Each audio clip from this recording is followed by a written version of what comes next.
Hey there nerds, I'm back with another video. If you didn't see my previous video, I explained basically why I was gone for so long and really what I want the future of my channel to look like. So here we go into the book content. So as you can see by the title, we're going to be talking about everything I learned after taking the 3-day workshop in Manuscript Academy, which is, I think, the Manuscript Wishlist. I can't really say this, honestly.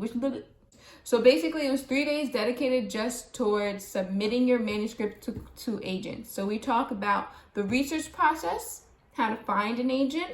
We talked about the rejection process, which is like the different kinds of rejections you're going to get from agents. And we talked about the query letter and the first page. So I'm going to be going kind of like through all three of these things pretty vaguely, like I'm going to touch up on it. But if you want any specifics, I can go have a video just for one section. So just put in the comments below, like if you want a specified video, and I'd be glad to share. So on the first day, we did the research process. It's really where they showed us the best way to find agents for your book. So the first thing that we talked about was Manuscript Wishlist, of course. There's a search engine you can go on. You just put in the genres of your book and it gives you a list of agents that they have through Manuscript Wishlist. You can like Control F for certain categories like comedy or YA, but still gives you like so many agents that it's really hard to research through the whole list. Like my first attempts, I just went through the list and I honestly only got to like A to K, and everybody after that I don't think I've queried yet. There's also the Twitter Advanced Search, which honestly helped me the most. Twitter Advanced Search works so well. You literally just put in like categories, like maybe the genre of your book or a book that is similar to yours, and put in hashtag Manuscript Wishlist, so it's going to be MSWL, and it pulls up a bunch of things that agents have asked for on Twitter.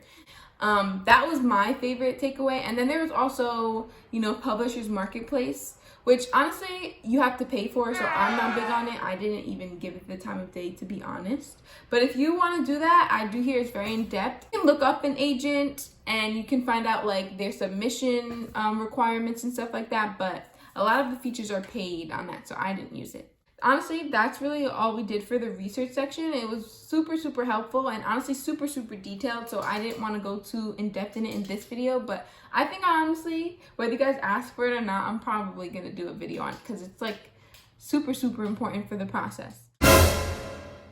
But the second day, we talked about rejections, like the kind of rejections you're going to get from agents. And I found this super fascinating because I didn't know that there were different kinds of rejections. So the first one is a form rejection, which all 3 rejections, mind you, that's all I've gotten from agents is 3 rejections of 11. It's here. Anyway, so. But a form rejection basically is like a very vague rejection. It's like the rejection they give to someone if they're not really feeling your story, or if they're just not taking in any new authors, or honestly, they can give it to you for whatever reason. Anyway, it's not very thought out. It's going to sound something like, oh, thank you for querying me, but I'm not taking any more authors at this time, or thank you for querying me, but I'm not really interested, or I didn't vibe well, or it's not as good as I hoped. That's a little harsh, but they do happen. Something like that. It's just a formal rejection, honestly. Then the second one is semi-personal rejection. So it's a little bit of a form rejection where it's like very contrite, vague kind of answers, but it'll give you like a little bit of direction. So maybe it'll say, thank you for querying me. I'm not taking people at this time, but I really enjoyed your work, especially your voice.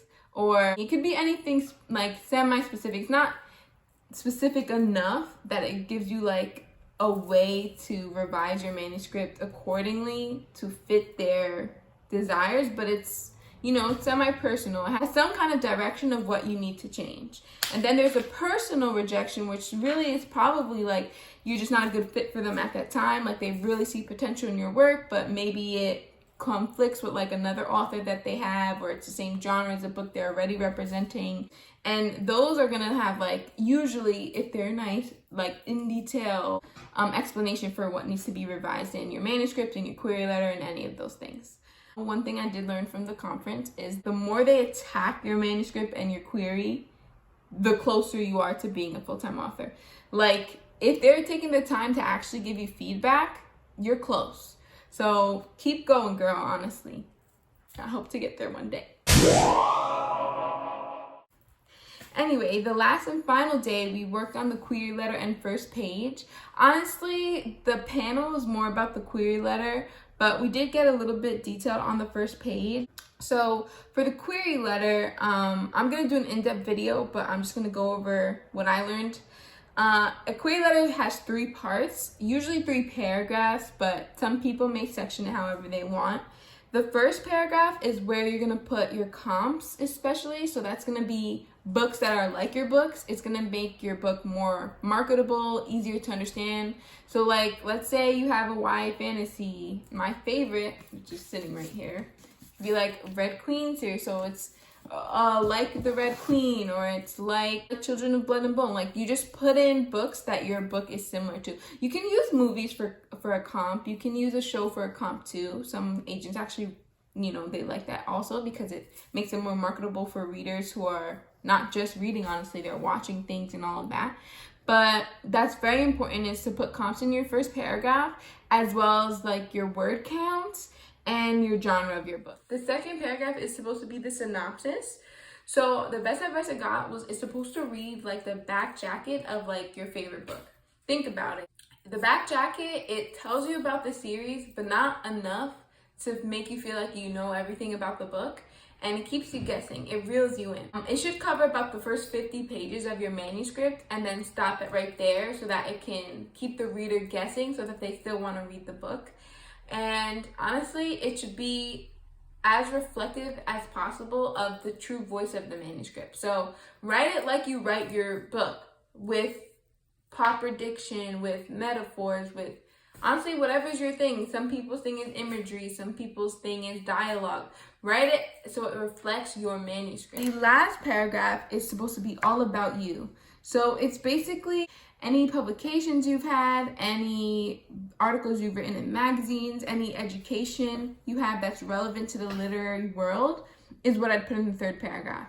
And if you're like me and you don't have any qualifications at all to be writing, and you're just doing it because you love it, well, honestly, just tell like 1 or 2 sentences about you. I think in mine, I told them like I just graduated with a psychology degree, and I'm an avid believer in exploring social concepts and through storytelling. And that's really it for the third paragraph of the query letter. I told you I am going to do a more detailed video later, so we'll go more in depth into each section. I also want to mention, it should not be more than 350 words. They said if it's really interesting, you can go up to 400 words, but honestly, I'd stick with 350 words for a query letter. And then next, we went into first pages. Honestly, the panel explored the query letter a little more, because if they don't read the query, or if they don't like the query, why are they going to continue?